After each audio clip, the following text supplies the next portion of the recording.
Hola a todos los amantes de la historia, bienvenidos a mi canal. Hoy les traigo la vida de Margaret Beaufort. Ella fue madre del primer rey de la casa Tudor en reinar Inglaterra. Ella es conocida por ser la matriarca de esa dinastía, y también es conocida por los apodos de la Reina Roja o con el apodo de la Suegra del Infierno. Sin más demora, disfruta de su biografía. Margaret Beaufort era hija y única heredera de John Beaufort, duque de Somerset, y su esposa Margaret Beauchamp de Bledsome. Margaret era bisnieta de Juan de Gante, primer duque de Lancaster, y su amante, más tarde esposa, Catherine Swynford. Lady Margaret nació en el castillo de Bledsoe, Bedfordshire, el 31 de mayo de 1441 o, más probablemente, el 31 de mayo de 1443. El día y el mes no están en disputa, ya que exigió que la abadía de Westminster celebrara su cumpleaños el 31 de mayo. En el momento de su nacimiento, el padre de Margaret se preparaba para ir a Francia y dirigir una importante expedición militar para el rey Enrique VI. Somerset negoció con el rey para asegurarse de que, si él moría, los derechos de tutela y matrimonio de Margaret se otorgarían únicamente a su esposa. Como Somerset era un inquilino en jefe de la corona, la tutela de su heredero recaía en la corona bajo el sistema feudal. Somerset se peleó con el rey después de regresar de Francia y fue desterrado de la corte real a la espera de una acusación de traición contra él. Murió poco después.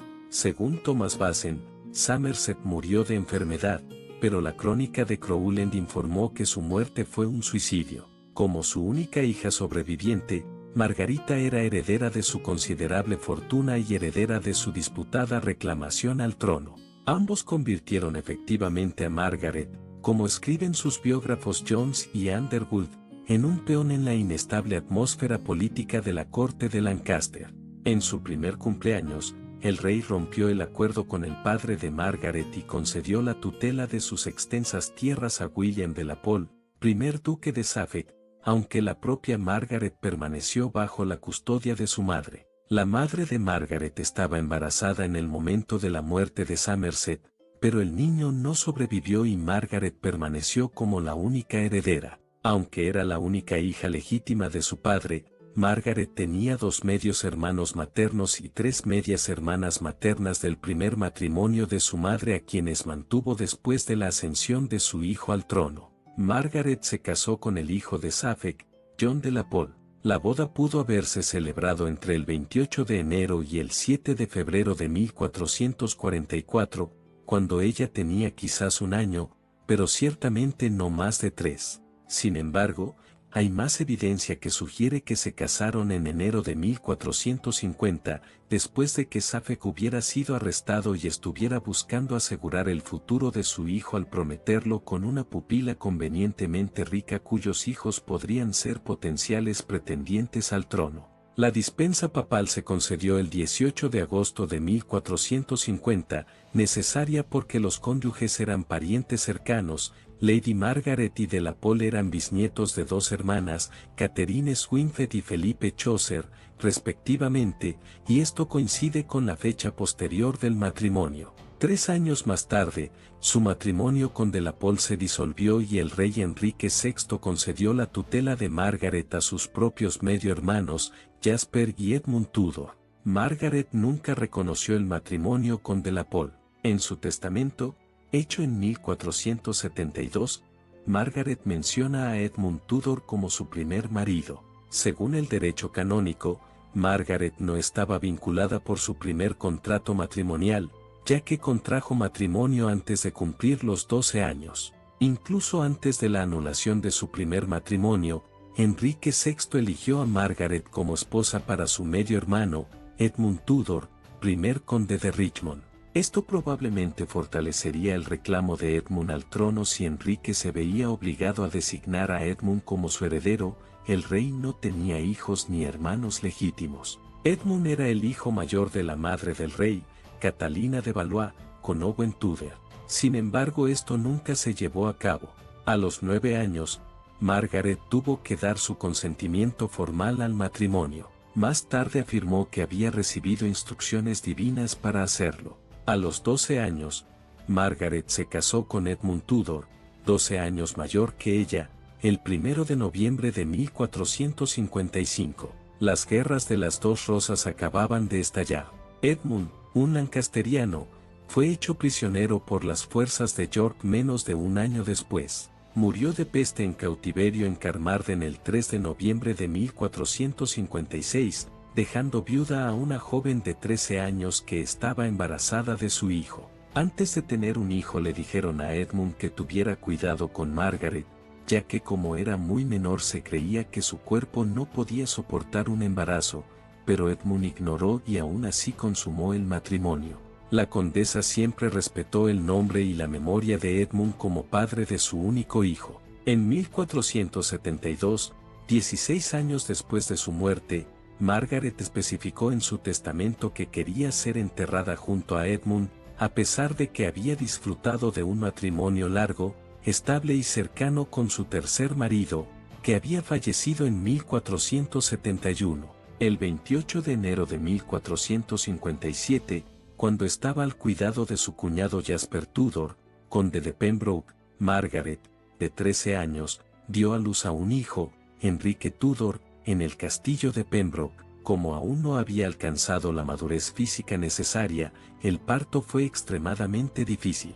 En un sermón pronunciado después de su muerte, el confesor de Margaret, John Fisher, consideró un milagro que un bebé pudiera nacer de un personaje tan pequeño. El nacimiento de su hijo pudo haber causado un daño físico permanente a Margaret. A pesar de 2 matrimonios posteriores, nunca tuvo otro hijo. Años más tarde, enumeró una serie de procedimientos adecuados en relación con el nacimiento de posibles herederos, tal vez basados en la dificultad de su propia experiencia. Poco después de su reingreso a la sociedad tras el nacimiento, Jasper ayudó a concertar otro matrimonio para garantizar la seguridad de su hijo. Se casó con Sir Henry Stafford, el segundo hijo de Humphrey Stafford, primer duque de Buckingham, el 3 de enero de 1458, a la edad de 14 años. Una dispensa para el matrimonio fue necesaria porque Margaret y Stafford eran primos segundos. Se concedió el 6 de abril de 1457. Disfrutaron de una relación matrimonial bastante larga y armoniosa y se les dio el palacio de Woking, al que Margaret se retiraba a veces y que ella restauraba. Margaret y su esposo recibieron 400 marcos de tierra por parte de Buckingham, pero sus propias propiedades seguían siendo su principal fuente de ingresos. Durante un tiempo, los Stafford pudieron visitar al hijo de Margaret, que había sido confiado al cuidado de Jasper Tudor en el castillo de Pembroke en Gales. Los años de lucha de las fuerzas de York contra los lancasterianos por el poder culminaron en la batalla de Towton en 1461, donde los yorkistas obtuvieron la victoria. Eduardo IV era rey de Inglaterra. La lucha se llevó la vida del suegro de Margaret y obligó a Jasper Tudor a huir a Escocia y Francia para conseguir apoyo para la causa Lancaster. Eduardo IV entregó las tierras pertenecientes al hijo de Margaret a su propio hermano, el duque de Clarence. Enrique pasó a estar bajo la tutela de Sir William Herbert. Una vez más, a Margaret se le permitieron algunas visitas a su hijo. En 1469, el descontento duque de Clarence y conde de Warwick incitó a una rebelión contra Eduardo IV, capturándolo tras una derrota de sus fuerzas. Beaufort aprovechó esta oportunidad para intentar negociar con Clarence, con la esperanza de recuperar la custodia de su hijo y sus posesiones. Sin embargo, pronto Eduardo volvió al poder. La continua insurrección de Warwick resultó en la breve reinstauración de Enrique VI en 1470, que terminó efectivamente solo un año después con la victoria de York en la batalla de Barney. Enfrentada una vez más al gobierno de York, Margarita supuestamente le rogó a Jasper Tudor, obligado a huir al extranjero una vez más, que se llevara a Enrique, de 13 años, con él. Pasarían 14 años antes de que Beaufort volviera a ver a su hijo. En 1471, el marido de Margaret, Lord Stafford, murió a causa de las heridas sufridas en la batalla de Barnet, mientras luchaba por los yorkistas. A los 28 años, Margarita volvió a quedar viuda. En junio de 1472, Margaret se casó con Thomas Stanley, el Lord Alto Conde Estebel y rey de Man. Jones y Underwood han sugerido que Margarita nunca se consideró miembro de la familia Stanley. Su matrimonio fue principalmente de conveniencia. Casarse con Stanley le permitió a Margaret regresar a la corte de Eduardo IV e Isabel Woodville. De hecho, Priestwood especula que Beaufort organizó el matrimonio con el único objetivo de rehabilitar su imagen y asegurarse una posición privilegiada desde la que defender a su hijo. Evidentemente, sus esfuerzos tuvieron éxito. Margarita fue elegida por la reina Isabel para ser madrina de una de sus hijas.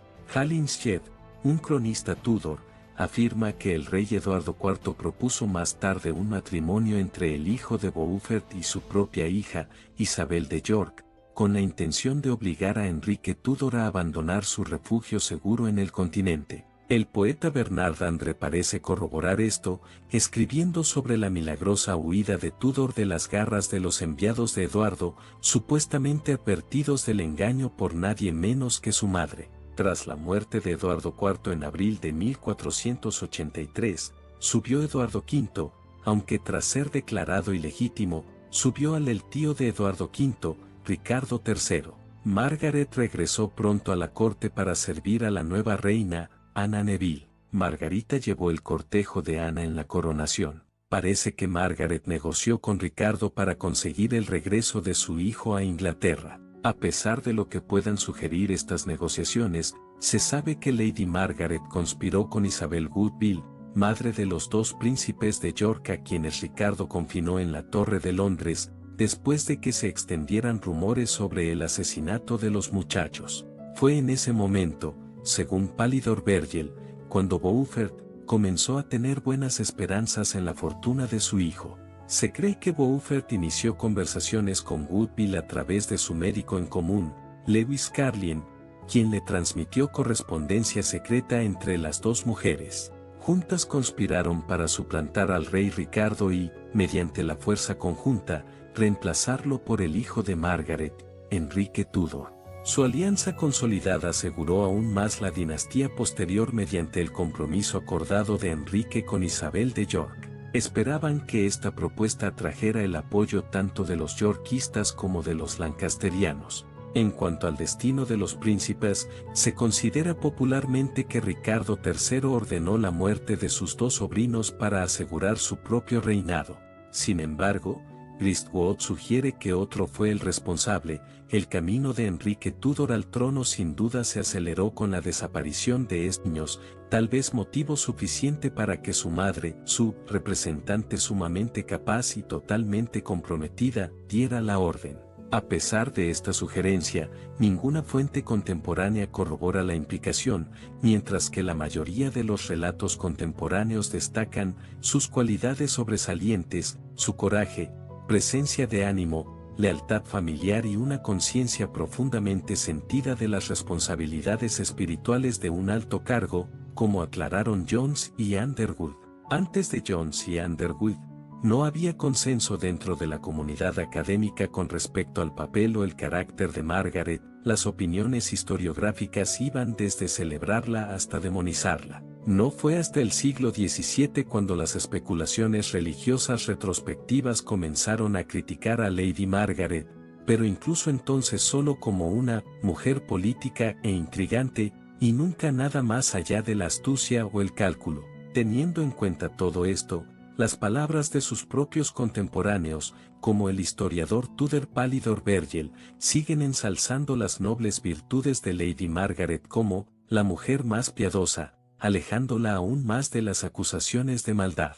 Erasmo, al escribir sobre su amigo el obispo San Juan Fischer, elogió el apoyo de Margaret a las instituciones religiosas y al obispo, atestiguando además la naturaleza simultáneamente pragmática y caritativa testificada en el sermón funerario dedicado por el propio obispo, como se expone en una sección siguiente. En 1483, Margaret estuvo involucrada en la rebelión de Buckingham, si no fue la autora intelectual de la misma. De hecho, en su biografía de Ricardo III, el historiador Paul Murray Kendall describe a Beaufort como la Atenea de la rebelión, tal vez con motivos engañosos, pues puede que deseara la corona para sí mismo. Buckingham conspiró con Beaufort y Woodville para destronar a Ricardo. El hijo de Margaret iba a zarpar desde Bretaña para unir fuerzas con él, pero llegó demasiado tarde. En octubre, el plan de Beaufort resultó infructuoso, el duque fue ejecutado y Tudor se vio obligado a retroceder a través del Canal de la Mancha. Beaufort parece haber desempeñado un papel importante en la financiación de la insurrección. En respuesta a su traición, Ricardo aprobó una ley del Parlamento que despojaba a Margarita de todos sus títulos y propiedades y la declaraba culpable de lo siguiente: por ejemplo, Margaret, condesa de Richmond, madre del gran rey rebelde y traidor, Harry Orell de Richmond, ha conspirado, considerado y cometido recientemente alta traición contra nuestro soberano señor el rey Ricardo III, de diversas maneras, y en especial enviando mensajes, escritos y señales al susodicho Enrique. Además, la susodicha condesa hizo chevisancés de grandes cantidades de dinero, y también la susodicha condesa conspiró, consideró e imaginó la destrucción de nuestro soberano señor. Sin embargo, Ricardo no llegó a una proscripción total al transferir la propiedad de Margaret a su esposo, Lord Stanley. También encarceló a Margarita en la casa de su esposo con la esperanza de evitar cualquier correspondencia futura con su hijo. Sin embargo, su esposo no logró impedir que Margaret siguiera comunicándose con su hijo. Cuando llegó el momento de que Enrique insistiera con su reclamo, confió en gran medida en su madre para conseguir apoyo para él en Inglaterra. El marido de Margaret, Stanley, a pesar de haber luchado por Ricardo III durante la rebelión de Buckingham, no respondió cuando fue convocado para luchar en la batalla de Bosworth Field en 1485, manteniéndose al margen de la batalla, a pesar de que su hijo mayor, George Stanley, fue tomado como rehén por Ricardo. Después de la batalla, fue Stanley quien colocó la corona en la cabeza de su hijastro, Enrique VII, quien más tarde lo convirtió en conde de Derby. Margarita fue entonces llamada condesa de Richmond y Derby. Fue investida como dama de la Orden de la Jarretera en 1488. Según lo dispuesto por sus madres, Enrique se casó con Isabel de York. La condesa se mostró reacia a aceptar un estatus inferior al de la reina viuda Isabel o incluso al de su nuera, la reina consorte. Vestía ropas de la misma calidad que la reina consorte y caminaba solo medio paso detrás de ella. La biógrafa de Isabel, Amila Isens, afirma que este habría sido el protocolo cortesano correcto, añadiendo que solo una persona sabía lo que Isabel sentía realmente por Margaret y no lo dejó por escrito. Margaret había escrito su firma como M. Richmond durante años, desde la década de 1460. En 1499, cambió su firma a Margaret R., tal vez para indicar su autoridad real. R representaba a Regina, reina en latín, como lo empleaban habitualmente las monarcas femeninas, o a Richmond. Además, incluyó la corona Tudor y el título, y madre de Enrique VII, rey de Inglaterra e Irlanda. Muchos historiadores creen que la salida de la corte de la reina viuda Isabel Woodville en 1487 se debió en parte a instancias de la influyente madre de Enrique, aunque esto no es seguro. Beaufort ejerció una considerable influencia política en la corte Tudor. El poder que ejercía era evidente. Un informe del enviado español Pedro de Ayala, que data de 1498, afirmaba que Enrique estaba muy influido por su madre y sus seguidores en asuntos de interés personal y en otros. En los primeros años del reinado de su hijo, los registros indican que Margaret solía acompañar a la pareja real cuando viajaban. Si bien la posición de Margaret en la corte real fue, hasta cierto punto, una expresión de gratitud por parte de su hijo, es probable que no fuera la receptora pasiva del favor de Enrique que cabría esperar. Como sugiere Gristwood en lo que sigue, Beaufort, en cambio, se las arregló activamente para mejorar su posición. Había que crear un lugar para la especie de «madre del rey» que Margaret estaba decidida a ser.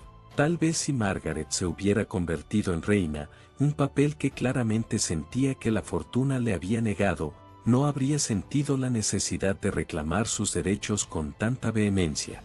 Sin embargo, las peticiones inmediatas de Lady Margaret no eran para obtener poderes reales para gobernar a otros, sino que eran dos demandas sucintas de independencia y libertad personal, que eran producto de un asesoramiento legal experto, en oposición a un deseo desesperado de gobernar. La primera ley revocó la legislación que había despojado a Margaret de sus propiedades bajo el reinado de Ricardo III, considerándola totalmente nula, anulada y sin fuerza ni efecto. La segunda ley de noviembre de 1485 declaró que ella disfrutaría de todas sus propiedades y títulos y podría emprender cualquier acción legal como cualquier persona soltera no casada podría hacer en cualquier momento, a pesar de seguir estando casada. Además, como ocurre con muchas decisiones tomadas para asegurar la nueva dinastía, estas leyes del Parlamento aprobadas parecen ser un esfuerzo colaborativo, mutuamente beneficioso para madre e hijo, ya que al concederle a Margaret el estatus de Femme Sole, Enrique y su parlamento hicieron posible empoderar a la madre del rey sin dar más influencia a los Stanley, ya que Margaret podía usar cualquier riqueza que se le otorgara para sus propios fines, eludiendo así la idea predominante de la encubrimiento. En su crónica, Polidoro Virgilio evaluó la relación entre el rey Tudor y su madre, señalando que Enrique le dio una parte de la mayoría de sus recursos públicos y privados, contrariamente a cualquier afirmación de que Margaret deseaba aún mayor poder. O, como afirma el rey Enrique Tudor en una carta a su madre, no solo en esto sino en todas las demás cosas que sé que deben ser para tu honor y placer, y voluntad propia, estaré tan contento de complacerte como tu corazón pueda desear. La tutela de Lady Margaret de sus hermanos, Edward Stafford, tercer duque de Buckingham, y Henry Stafford, primer conde de Wiltshire, es uno de los muchos ejemplos de cómo su posición única le permitió en diversos aspectos operar más allá del alcance de cualquier reina, una posición que, en lugar de obstaculizarla o irritarla en absoluto, resultó ventajosa para el estado de la corona y la delineó como un agente útil y feliz de su curso, ya que rechazó una recompensa monetaria por su administración en esta arena y aseguró con éxito la lealtad del duque de Buckingham al rey Enrique Tudor, una lealtad que se desvanecería de la corona una vez que ella y su hijo se fueran. Más adelante en su matrimonio, la condesa prefirió vivir sola. En 1499, con el permiso de su marido, hizo voto de castidad en presencia de Richard Fitzjames, obispo de Londres. Hacer voto de castidad estando casada era inusual, pero no inédito. La condesa se alejó de su marido y vivió sola en Colley Weston, Northamptonshire. Su marido la visitaba regularmente y tenía habitaciones reservadas para él. Margaret renovó sus votos en 1504. Desde su residencia principal en Colley Weston se le dio una comisión especial para administrar justicia en las Midlands y el norte. Beaufort también participó activamente en la vida doméstica de la familia real. Creó un protocolo adecuado sobre el nacimiento y la crianza de los herederos reales. Aunque su relación a menudo se describe como antagónica, Beaufort y su nuera Isabel trabajaron juntas al planificar los matrimonios de los niños reales. Escribieron juntas las instrucciones necesarias para Catalina de Aragón, que se casaría con el hijo de Isabel, el príncipe Arturo. Ambas mujeres también conspiraron para evitar que la hija de Isabel y Enrique, Margarita, se casara con el rey escocés a una edad demasiado temprana. En este asunto, escribe Griswold, Beaufort estaba indudablemente decidida a que su nieta no compartiera su mismo destino. Tras la muerte de Isabel en 1503, Margaret se convirtió en la principal presencia femenina en la corte. Cuando murió Arturo, Margaret contribuyó a garantizar que su nieto Enrique, el nuevo heredero aparente, recibiera una educación adecuada seleccionando a algunos miembros de su nueva casa. La condesa era conocida por su educación y su piedad. Los biógrafos Jones y Underwood afirman que toda la vida de Beaufort puede entenderse en el contexto de su profundo amor y lealtad hacia su hijo. Se dice que Enrique también era devoto. Una carta que se conserva escrita por Enrique a su madre revela su sentido de gratitud y aprecio, todo lo cual, según vuestro deseo y placer, os lo he dado y concedido con todo mi corazón y buena voluntad. Estaré tan contento de complaceros como vuestro corazón pueda desearlo, y sé bien que estoy tan obligado a hacerlo como cualquier criatura viviente, por el grande y singular amor y afecto que os ha complacido en todo momento estar conmigo. Lamentablemente su hijo, Enrique VII murió el 21 de abril de 1509, tras haber designado a su madre como ejecutora principal de su testamento. Durante los 2 días siguientes a la muerte de su hijo, Margaret se esforzó por asegurar la sucesión sin problemas de su nieto, Enrique VIII. Organizó el funeral de su hijo y la coronación de su nieto. En el funeral de su hijo se le dio precedencia sobre todas las demás mujeres de la familia real. Antes de su muerte, Margaret también dejó su huella en el reinado temprano de Enrique VIII, cuando su nieto de 18 años eligió a los miembros de su consejo privado.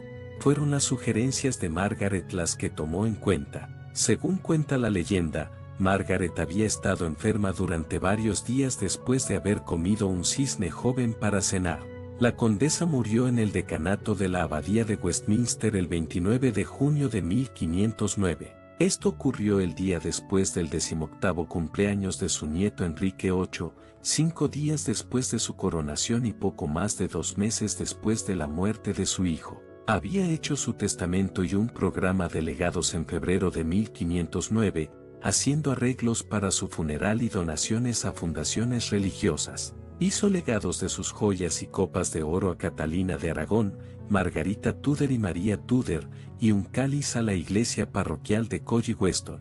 Margaret está enterrada en la capilla de Enrique VII de la abadía. Su tumba se encuentra actualmente entre las tumbas posteriores de Guillermo III y María II y la tumba de su tataranieta María, reina de Escocia. Erasmo escribió la inscripción en latín sobre su tumba. En inglés se lee Margaret, condesa de Richmond, madre de Enrique VII, abuela de Enrique VIII, que donó fondos para 3 monjes de esta abadía, una escuela secundaria en Wimborne, un predicador en toda Inglaterra, 2 profesores de Sagrada Escritura, uno en Oxford, el otro en Cambridge, donde también fundó 2 colegios, uno dedicado a Cristo y el otro a San Juan Evangelista.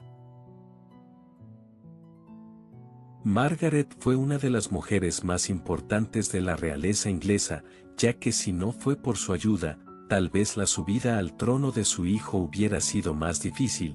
También fue una excelente consejera para su hijo, siendo casi que la gobernante en las sombras, aunque también se dicen de Margaret un montón de rumores respecto a ella. Y bueno, espero que les habrá gustado este video y adiós.